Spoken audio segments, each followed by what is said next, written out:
ដីនិងមហាជនឲ្យបានឃើញនេះជាខ្សែក្រវ៉ាត់គុណខ្មែរពិភពលោកប្រភេទទម្ងន់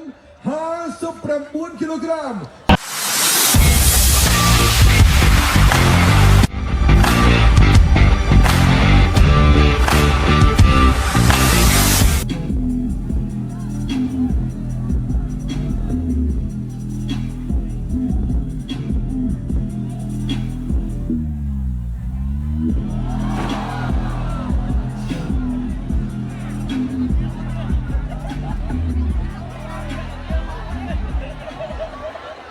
ជាបន្តក៏សូមស្វាគមន៍វត្តមានកីឡាករបង្គោលក្រហមកូនខ្មែរ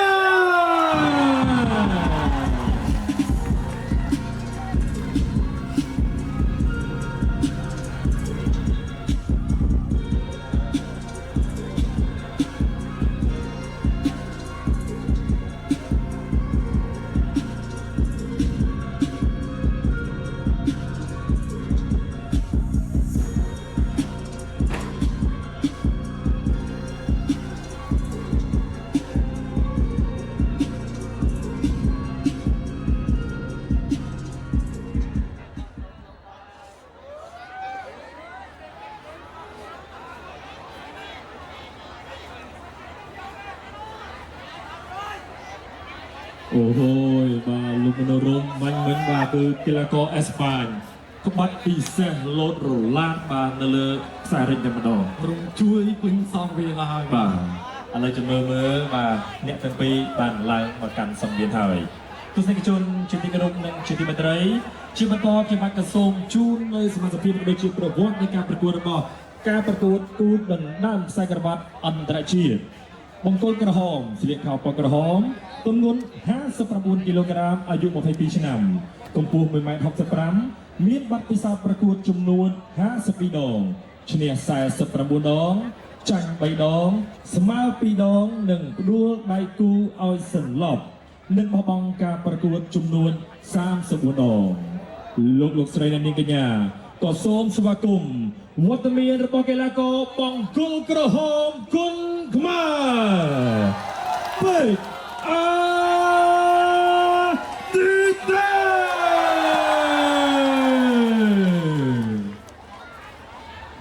Introducing the blue corner. He has 25 years old with 59 kilograms. He's fighting 9 times with 9 wins, no loss, no draw, and 3 KO. Excellencies, ladies and gentlemen, welcome the blue corner from Spain. Are you Lali?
ជនជាទីមេត្រីអមាញ់មិញនេះ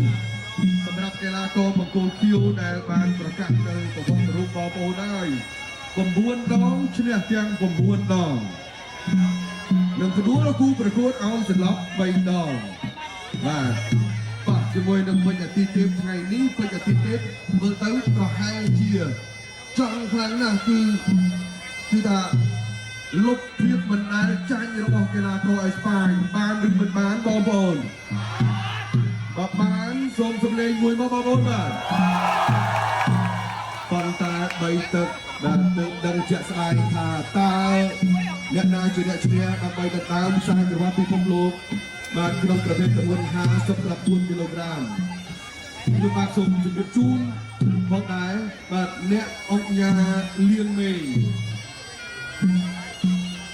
សហស្ថាបនិកក្រុមហ៊ុនខ្មែរ Beverages បាទនិងជាប្រធានអគ្គនាយកលោកបាន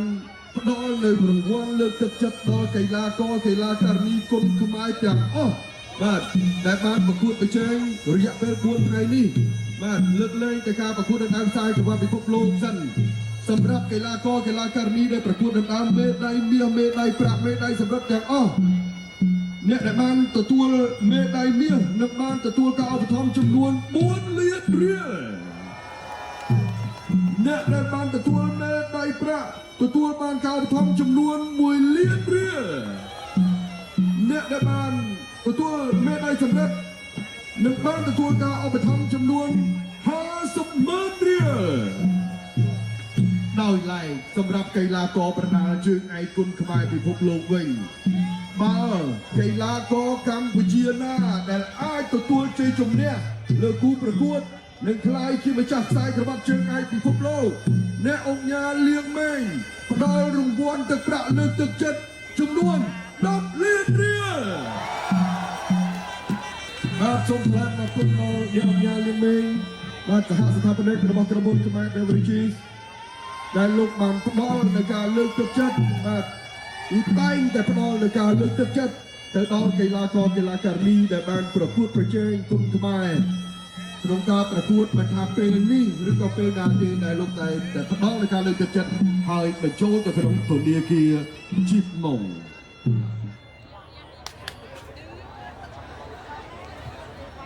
កីឡាករទាំងពីរស្ដាប់បទបញ្ជានៃការប្រកួតពីលោកកញ្ញាកណ្ដាលលោកហូបពីបៀន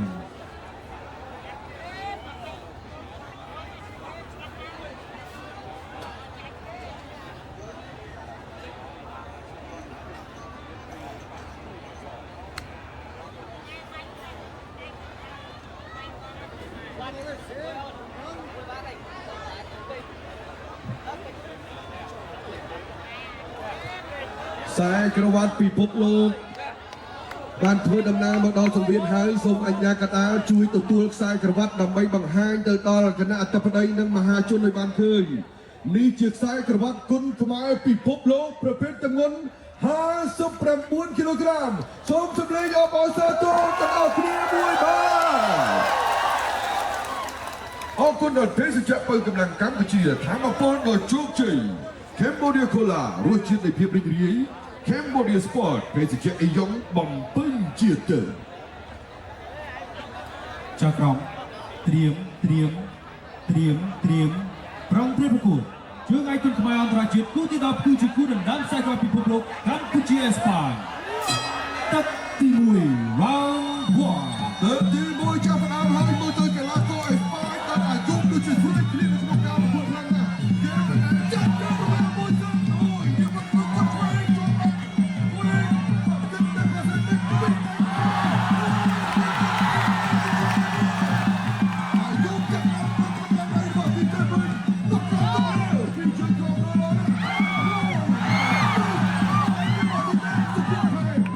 អាយុពូកែនៅក្នុង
មួយជើងចូលកញ្ចប់ សូមជម្រាប2នាទី 2នាទីបាទជាលក្ខខណ្ឌនៅក្នុងការអាជ្ញាកណ្ដាលផ្ដល់បាទទៅដល់កីឡាករដើម្បីសម្រួលឲ្យបាត់ចុកមកវិញបាទ2នាទីឃើញថាកីឡាករអាយុ Generally បាទក៏បានស្រួលខ្លួនមកវិញហើយដែរអាជ្ញាកណ្ដាលក៏បានឲ្យបង្គោលក្រហមប្រយ័ត្នប្រយែងបន្តតាមការប្រកួតបាទគឺមិនអាចចាស់ទេដោយទៅវិញទៅជួយបង្គោលវិញយូមកចូលចាប់អតិថិជនចាប់វិញចាប់រត់ទៀតដល់ទៅពីដល់ដែលពេលទៅចាប់អាយុគឺដួលនៅពីក្រោមហើយលើនេះអតិថិជនដល់ចូលដល់ទៀតហើយទូបីមួយយកធ្ងន់ម្ដងចាប់ឆ្មាតែជួយមួយទៀតចាប់ទៅអាយុតែលេងទៅចាប់ទៅចុះក្រោមចាប់កម្លាំងកាច់អាយុចង់សាច់ប្រតិទេពបីទឹកអតិទេពដល់ចូលអាយុថយកិច្ចចាប់បាក់ជួយទៅវិញមួយទៀត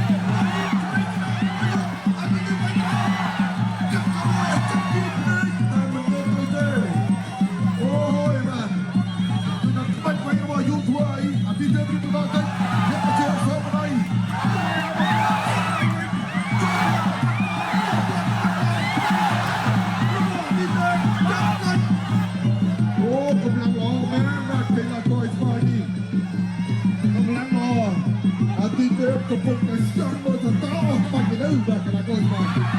មួយចាប់មួយចូលមកគ្រូដល់ទៅទី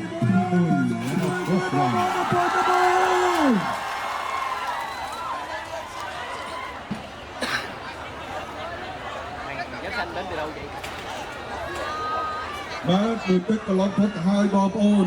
ឃើញថាកីឡាករអេស្ប៉ាញអាយុឈឹមឡាលីដែលវាយមិនដែលចាញ់នេះគឺថាក្បាច់របស់គាត់ផ្លែច្រើនបាទអញ្ចឹងធ្វើឲ្យបង្កការលំបាកដែរបាទសម្រាប់អតិទេពបាទចឹងមកទឹកក៏បានដឹងពីបច្ចេកទេសទៅវិញទៅមកខ្លះហើយបាទថាតើយ៉ាងណានាកវត្តក៏ទុយផងខ្នងដៃអីសូផងចាប់ជាប់គឹបបោកភីចាប់ជាប់គឹបភីបាទ Đây là trận đánh Kun នៅ Khmer សល់ chuyên ពី nghiệp ទឹកទៀតកីឡាករអេស្ប៉ាញបាទជើងខ្លាំងមកពីប្រទេសអេស្ប៉ាញ nhà Campuchia មានជើងខ្លាំងមកពីបារ៉ុកគូក្រោយ và đối thủ của anh là một sĩ đến từ Tây Ban Nha ở cúp đại xanh. គឺពេជ្រសម្បត្តិថ្ងៃនេះគឺ Chúng ta vừa xem ម្នាក់បាទ trận មកពី hiệp đấu thứ nhất của trận này សាធារណ thì រដ្ឋអ៊ីស្លាមអ៊ីរ៉ង់ trận đánh rất máu lửa. Cả hai võ sĩ đều cống hiến hết mình. Đây là trận tranh tài vô địch thế giới បងប្អូនតែ để ដៃ Kun ទៅមាន Khmer châu Á អើ lần thứ យ 6 được tổ chức tại Campuchia. ខ្សែក្រវ៉ាត់ពិភពលោក Liệu chiếc này vô địch lần này sẽ thuộc về ai? 59គីឡូក្រាមបាទខ្សែក្រវ៉ាត់មានច្រើនហើយបាទអាទីទៀតនោះចង់សន្សំថែមបន្តទៀត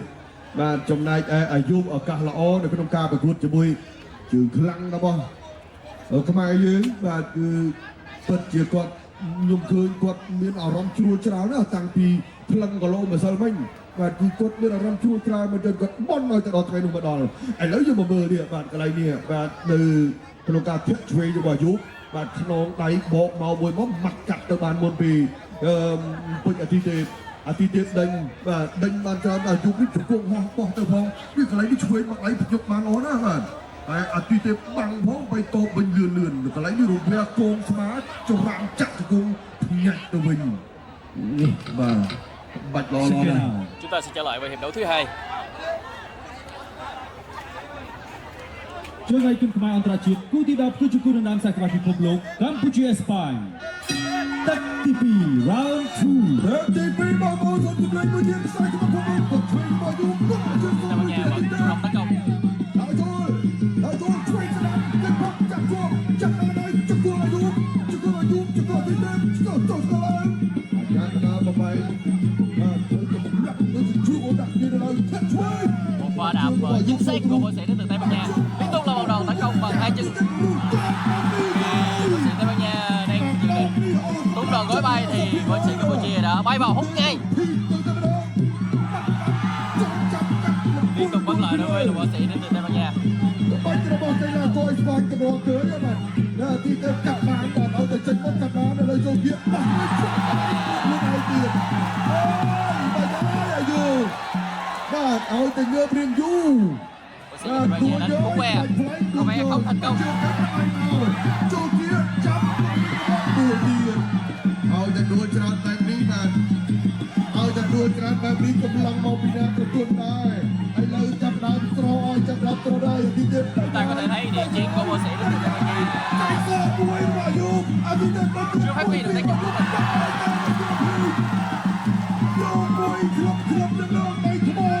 Có lẽ đồng ve không thể điều hợp trong trường hợp này.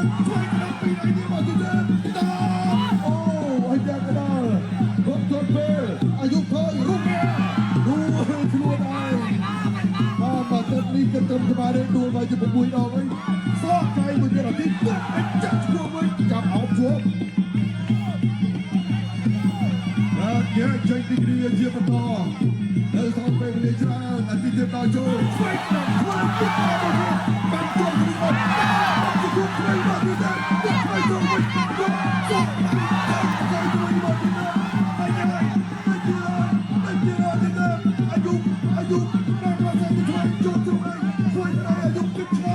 Và em thành công của Bồ Sĩ Campuchia.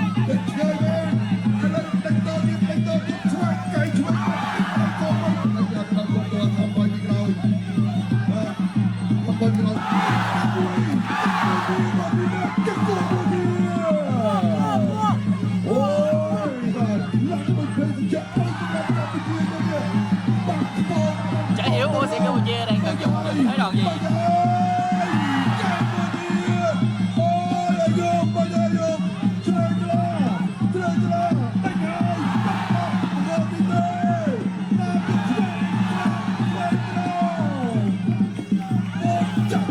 Đó là những đòn đánh táo bạo của bộ môn Kun Khmer. Người võ sĩ ở Tây Ban Nha cũng phải rất khéo léo trong việc tránh né.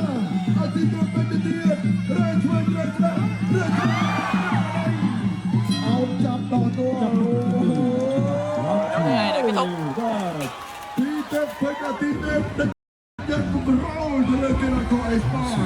Được quyền được cả nét bỏ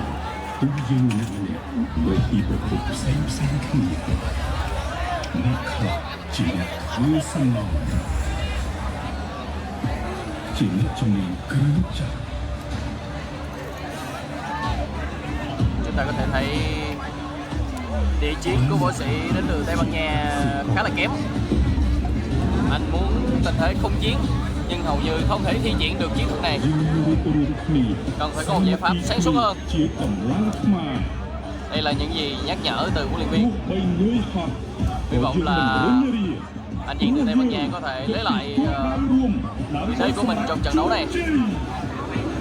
Trong khi đó thì võ sĩ người Campuchia liên tục tung ra những đòn chí mạng.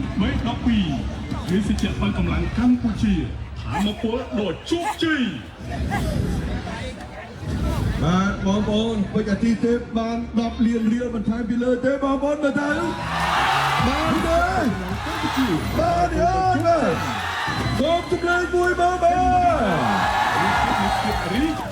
rất là caoประกวดជើងឯកកីឡាគុនខ្មែរពិភពលោកប្រចាំឆ្នាំ2025ការប្រកួតដណ្ដើមខ្សែក្បាប់ជើងឯកពិភពលោក59គីឡូក្រាមtrongនេះអាយុចូលសវ៉ាចាប់មកទីទើបលេងtrongនេះលោកទុកមកជើងបាំងបរាជាប់បាទទីទើបប្របាក់ដែរtrongនេះលោកចូលទៅកលដួលភីងទៅម្ដងហើយដួលច្រើនដងចេះបងប្អូនអើយកម្លាំងអស់ច្រើនណាស់បាទការដួលច្រើនដងហ្នឹងបាទគឺជាការដេញទៅយ៉ាងស្រោចបាទទៅលើកីឡាករអាយុខេមឡាលីរបស់អេស្ប៉ាញ Chúng ta trở lại với hiệp đấu thứ 3. Chương Ai Quân Khmerអន្តរជាតិគូទី10គឺជាគូដណ្ដើមសកលពិភពលោកកម្ពុជាអេស្ប៉ាញទឹកទី3ជាទឹកតែគ្រាប់ Ta sẽ xem hiệp thứ 3 này như thế nào đây. Đến từ Tây Ban Nha vẫn tỏ ra quen cường và những pha chủ động tấn công. Xứ sở của cái đàn ghi là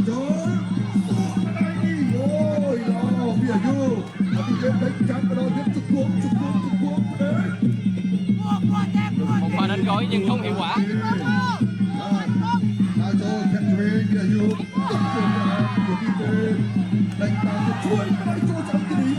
Pha đạp chính xác nhưng hầu như chưa đủ lực đối với võ sĩ Campuchia.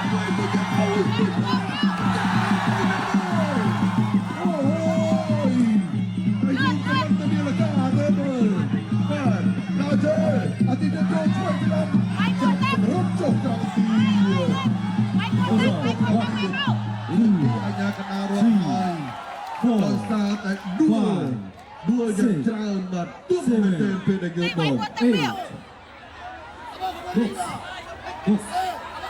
បាទ បន្តការប្រដៅ tiếp tục bắt đầu អាយុ anh chàng Tây Ban Nha tỏ ra không đồng ý với sàn quá chân ការប្រកួតទី3ដែលយើងបានគាត់ពាក់កណ្ដាលផ្លូវលុបគាត់ឆ្វេង vẫn tiếp tục là những đòn đá bay ចាប់ជង្គង់ទៅយូរហើយកណ្ដាលយើងចេញពីគ្នាបាទដើរចូលអានេះគេផ្នែកខាងលើមួយច្រើនពេកផ្លៃចេញពីគ្នាបាច់ល្អបាត់ផ្លៃផ្លៃគួរខ្លួនហើយលុបមកជុលបាទលុបមកជុលជង្គង់ឬយ៉ាងណានេះបាទឥឡូវនេះអាយុជាយឺតងើបអាចកណ្ដាលទៅដល់ពេលវេលាបាទ you have 2 minutes for recover បាទមានពេល2នាទីដើម្បីសម្រួលឲ្យបានស្រួលឡើងវិញយើងមើលរូបភាពទៅនេះបាទគឺមានប្លង់បាទមើលបន្តទៀតដែល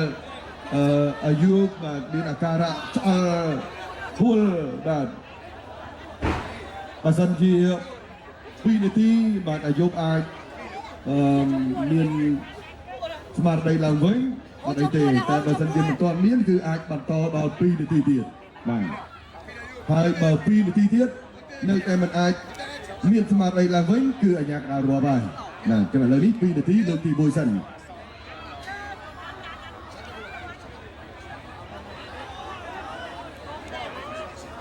nếu đến biểu diễn thì tôi chắc chắn là anh võ sĩ Tây Ban Nha này có thể thi triển rất là tốt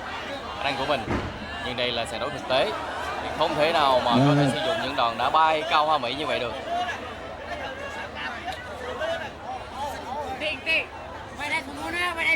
ឥឡូវអាជ្ញាកណ្ដាលក៏បានធ្វើការណែនាំជាលើកទី2ដល់ពេជ្រអាទិ ប ទេ ន្ត ព ការប្រកួត continue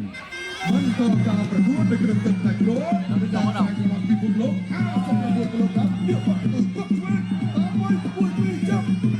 យទៅពួកដេញតារបស់ទីទេពតែមិនឲ្យលើកទី1វិញទៅមកតាមទៀតតាមទឹកជើងទូគុំគាត់តាមជើងទូគុំហើយដល់ជួយចាំសល់ពីអាយុអោតរៀលគាត់ធ្វើឲ្យតែចំពោះគាត់របស់គ្រូទីបាទគាត់ចូលទៅថាគេគាត់គាត់រួចរួចអូទៀតក៏ដល់តែដល់បាទទៀតក៏បាទចូលទៅទៀត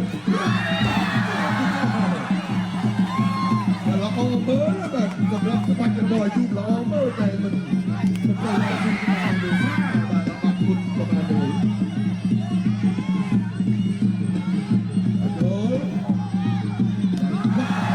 ជា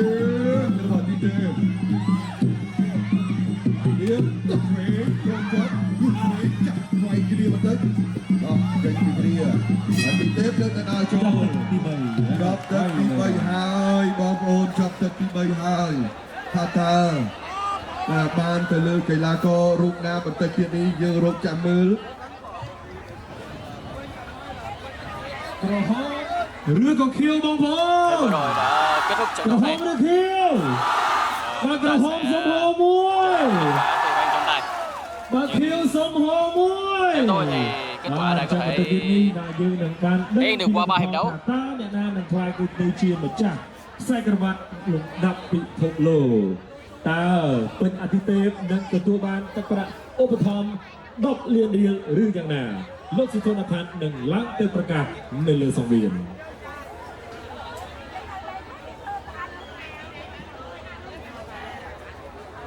có danh sách có 4 trận ở đây không?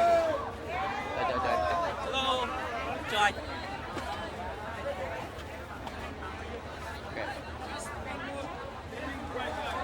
ជាឱកាសដ៏ធំសម្រាប់កីឡាករទាំងពីររូបនៅក្នុងការប្រកួតប្រជែងដើម្បីដណ្ដើមខ្សែក្រវ៉ាត់ពិភពលោក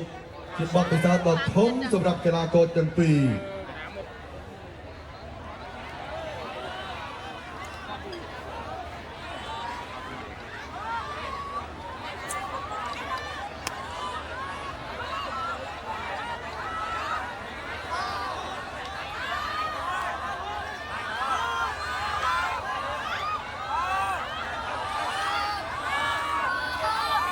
ខ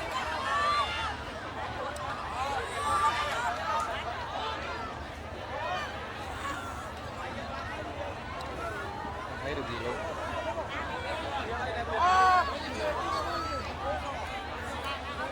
ខ្ញុំបាទសូមធ្វើការប្រកាសជាបន្តដោយតទៅចែកក្រុមទី1ផ្ដល់បន្ទុក30ទល់នឹង26ចែកក្រុមទី2ផ្ដល់បន្ទុក30ទល់នឹង26ចែកក្រុមទី3ផ្ដល់បន្ទុក29ទល់នឹង28ចែកក្រុមទី4ផ្ដល់បន្ទុក29ទល់នឹង28ចៅក្រុមទី5ផ្ដល់បន្ទុក30ទល់នឹង27ឯកជនជ័យជំនះនឹងក្លាយជាម្ចាស់ជើងឯកគុនខ្មែរពិភពលោក59គីឡូក្រាមបានទៅលើបង្គោលក្រហមពេជ្រអាទិទេ